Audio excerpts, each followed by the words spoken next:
Hey, 5th grade, we're still working with direct objects for language. By now, you are a pro at finding them, so this lesson will be kind of short, but you are working on complements. There's two kinds of complements. We can have direct objects, or, do you remember the other one? We haven't talked much about it. Indirect objects. So we can have direct objects or indirect objects. The ones we're focusing on this time are the direct objects. They always answer a question. The question what? After an action verb, it will always answer the question what. Now let's go back over our definition and read that one more time. A direct object is a noun or pronoun that follows an action verb and receives the action from that verb. So we've got a word that's a noun or a pronoun that receives action. Well, I've got a couple sample sentences for you that we're going to review and just go over, see if you can find the subjects, verbs, and direct objects for these. Jesus loves the little children of the world. Okay, let's find our action. What action is in this sentence? Loves. Love is an action. So Jesus loves the little children of the world. Loves is our action. Who is doing that loving?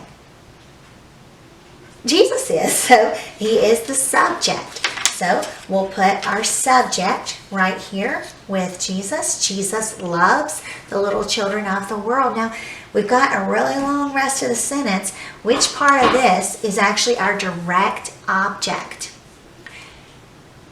What's receiving that? Jesus loves what? Jesus loves children. That one's hidden down here. It's not little children. Little's describing children. The is describing children. Of the world is still describing children. Jesus loves children. That's our whole sentence. That's our subject, verb, and our direct object. There's a lot of words thrown in there, so that can get tricky. But let's try another one. Mark read the parable of the sower. Okay, Mark read the parable of the sower. What is our action? What action is taking place here? Mark's reading. So reading is our action. Mark read. Okay, now let's see. Mark read the parable of the sower. Who read? Mark read. So Mark is our subject. Mark read the parable of the sower. What did he read?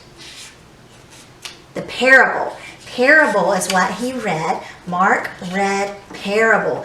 Of the sower is describing parable, but parable is our noun, so that's our direct object.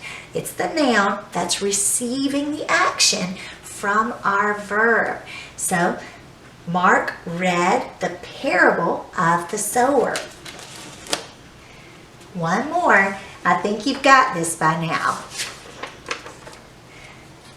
The kitten knotted the yarn. The kitten knotted the yarn. What is our action? All right, our action is knotted. Knotted is our action. The kitten knotted the yarn. Who knotted the yarn? The kitten. So the kitten is our subject. Okay, kitten knotted what? Kitten knotted yarn. So yarn is our direct object. Great. Now, I want you to continue labeling these through the rest of your page. If you run into any questions, let me know and I can help you. Today, you're on 273.